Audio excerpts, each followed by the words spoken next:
E aí, gente, a Ciência aqui, a gente tá na aula 49, a gente vai pra parte 2 do modelo Black Scholes Model.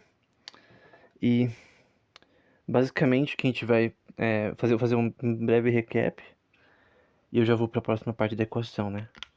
Então, lembrando as variáveis, a gente tem K, que é o strike price, que é o valor que você escolhe.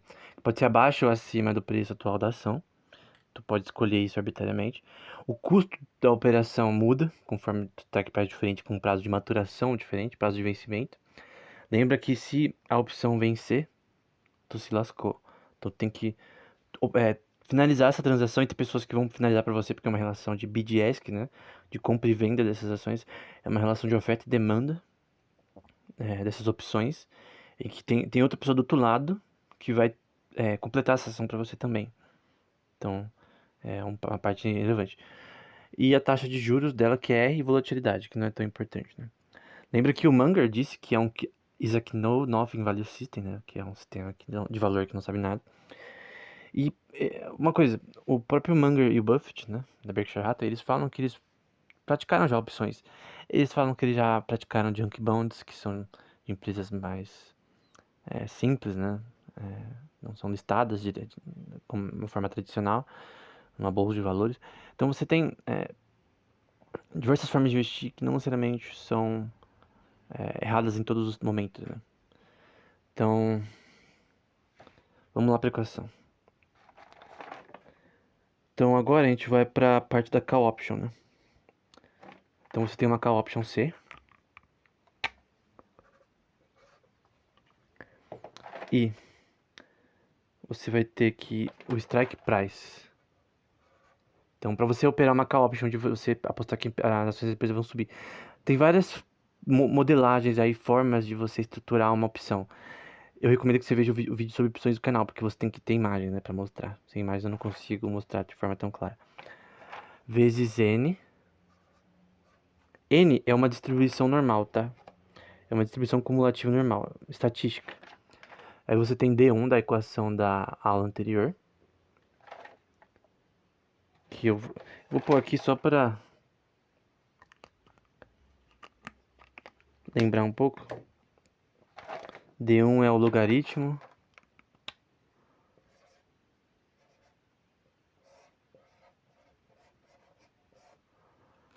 da priorização inicial pelo strike price. Por que inicial? Porque depois ela muda, né? E depois a taxa de juros, R, mais a volatilidade ao quadrado e o prazo T. Esse é D1, esse é esse daqui.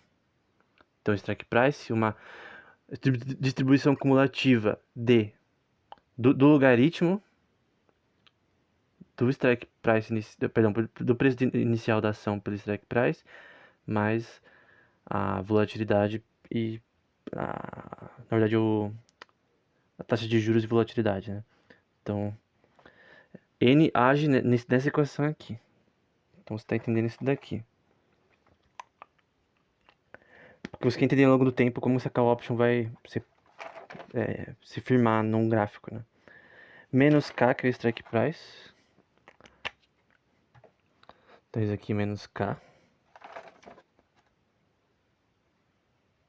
E aí você vai ter E elevado a menos RT. E RT vai ser a taxa de juros ao longo do tempo T.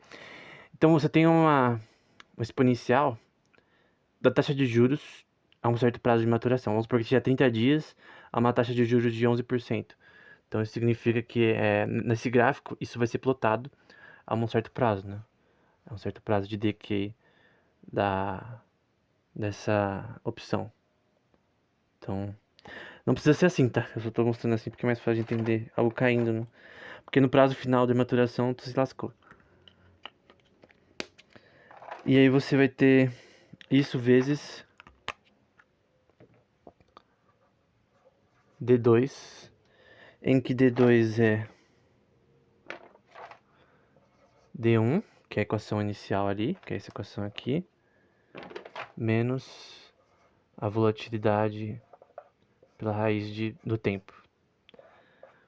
o que significa que você tem a volatilidade vezes o decaimento ao longo do tempo do prazo de maturação. Então, vai para 30 dias, 29, 28, etc. Até cair totalmente o prazo. Que quanto mais cair o prazo, por exemplo, vamos supor que você vende no dia 15. Vamos supor que o dia 15 você fez o cálculo lá, era o dia que provavelmente você tinha mais chance de fazer a maior quantidade de dinheiro possível, né? Vamos supor que tu achou que as ações iam subir e no outro dia elas caem. Tu ficou bem, porque você vendeu ela, tu finalizou a sua opção antes dela cair, né? E essa é a regra, né? Tu tem que finalizar antes de cair, porque se cair de forma diferente do que você pensou, né? Tu se lascou. E aí você tem a put option, que vai ser P. Nesse caso pode ser que você vai, aqui que as ações vão subir, mas perdão, descer, cair. Mas tem várias formas de call option e put option. Então, que eu não vou entrar aqui porque eu já mostrei em outro vídeo. Então você vai ter o strike price. Lembra que pode ser maior ou menor do que o preço atual da ação. Tu vai ter isso vezes uma exponencial também da taxa de juros pelo tempo de maturação, prazo de maturação,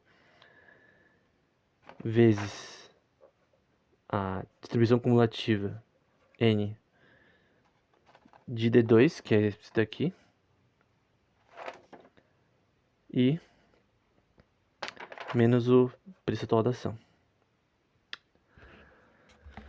Então, a diferença é que na primeira você usa diretamente o D1, né? Então você usa essa equação diretamente. Aqui você já usa o D2 na prática. O, o grande ponto é que uma put option normalmente está falando sobre decaimento da ação, né? Então, você está esperando que as ações caiam, né? De certa forma. E aqui você está fazendo o strike price, vamos supor que seja 118 exatamente agora, pela relação por um gráfico, né, que demonstra exponencialmente, né, a taxa de juros e o tempo de decaimento, né. Então, ao longo do tempo, esse strike price vai fazer o que com a ação, né, em relação ao que você quer. E no fim você vai fazer isso menos o preço atual, né. Então, tu tá fazendo a relação, por exemplo, do preço do strike price escolhido, vamos supor que seja 122 menos 120, por exemplo. Só que você tá fazendo toda uma distribuição gráfica aqui, né, em relação a strike price e o preço da ação atual, né, que pode refletir uma perda ou lucro. Então vamos supor que tu fez uma put option, um put, etc. E vamos supor que as ações subiram, né? Então você lascou porque você pensou que as ações iam cair e elas subiram no prazo até a maturação da opção. Vamos supor que seja 30 dias. E depois do dia 15, tu poderia ter vendido no dia 15 ou 14, etc. Com lucro, talvez. Só que aí as ações começaram a subir de novo. E elas não param de subir. Aí você pensa o quê? Se acontecer de a ação expirar, eu me lasquei. Só que, dependendo da forma que você estrutura a sua opção, tu pode perder muita grana. Porque, cara, o S, ele muda constantemente. O preço atual da ação. Que é esse daqui. Se o S ficar crescendo ad infinitum, né? Vamos supor que teve alguma coisa acontecendo na empresa e as ações subiram. Você apostou que as ações iam cair, tu vai ficar perdendo ad infinitum. E isso pode gerar uma perda brutal. Por isso que a opção é tão complexa, né? Tu pode gerar uma perda brutal se S subir demais. Principalmente em relação ao strike price. Se você escolher um strike price muito fora do preço atual, o que pode gerar possivelmente mais lucro, só que um custo maior de transação também, pode gerar também maior perda. Então você vê como é complexo opções, né? Tipo, as chances de você se lascar são às vezes bem infinitas, né? Entre aspas, né? Porque o prazo de maturação das não é infinito, né? Obviamente. Aí você tem o que chama de put call parity. Que é o pin preto aqui. Que é C menos P. Ou seja, esse menos a call menos o put, que vai ser o strike price, não, perdão, o preço da ação menos o strike price, vezes ERT, que é uma exponencial, que é chamada de discount rate, né? Eu vou colocar aqui taxa de desconto com base no prazo de maturação, mas muda isso daqui, né? E a taxa de juros. Com o prazo de maturação vai mudando ao longo do tempo, então essa é uma variável que muda, vai mudando, né?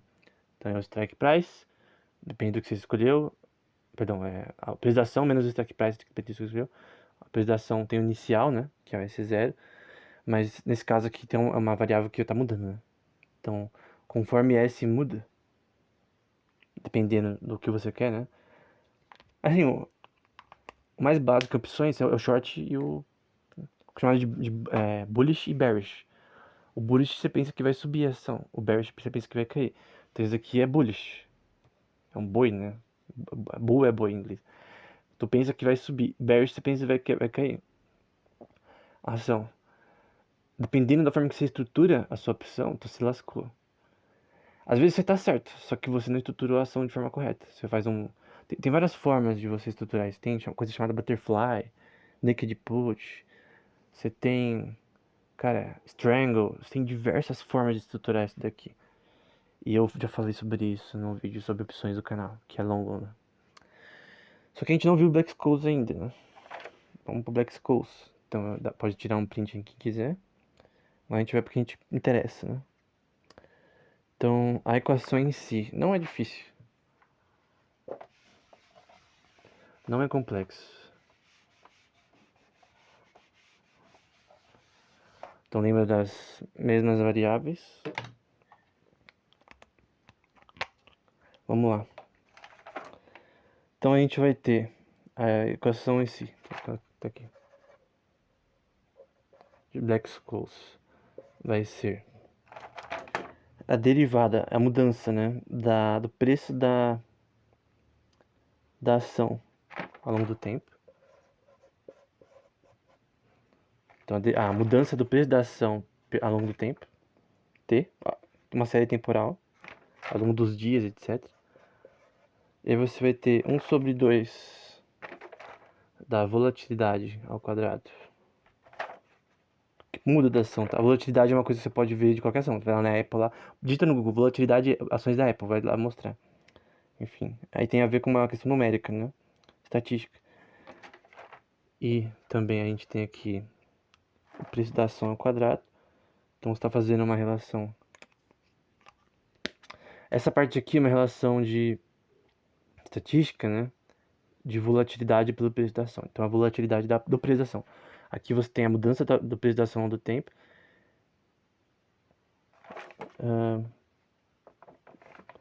E a relação de volatilidade da mesma. Em que S muda, né? E isso vai mudar a volatilidade também. E aí você vai ter isso pela segunda derivada, que é basicamente gama, né? Segunda derivada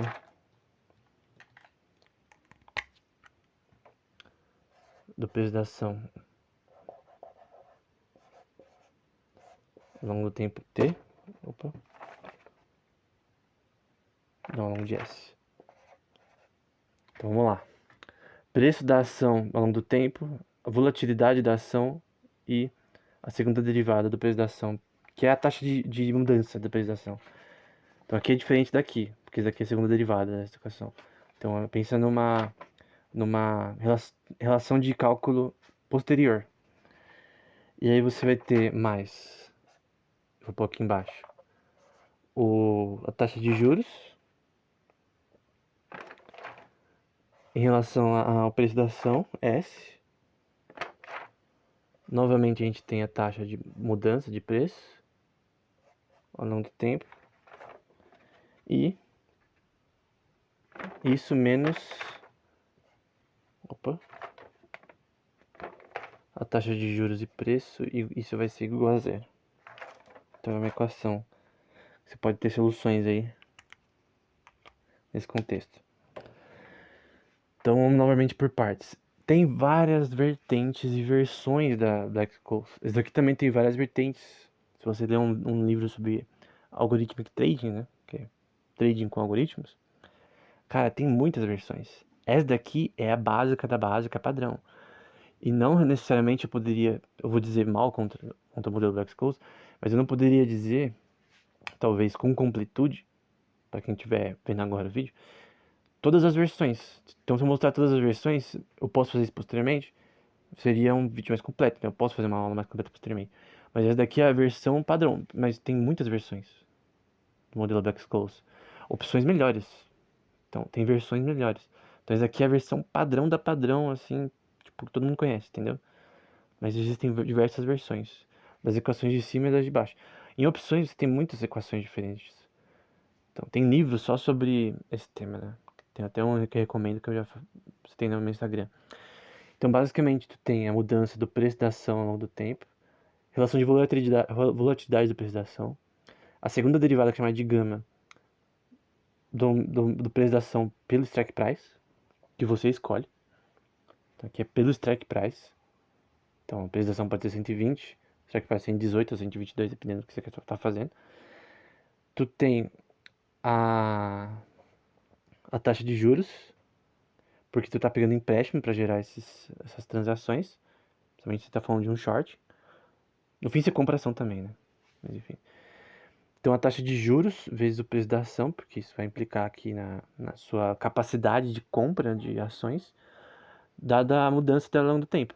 Então, dada a mudança ao longo do tempo do preço da ação, tu tem a capacidade de, a uma certa taxa de juros, comprar opções.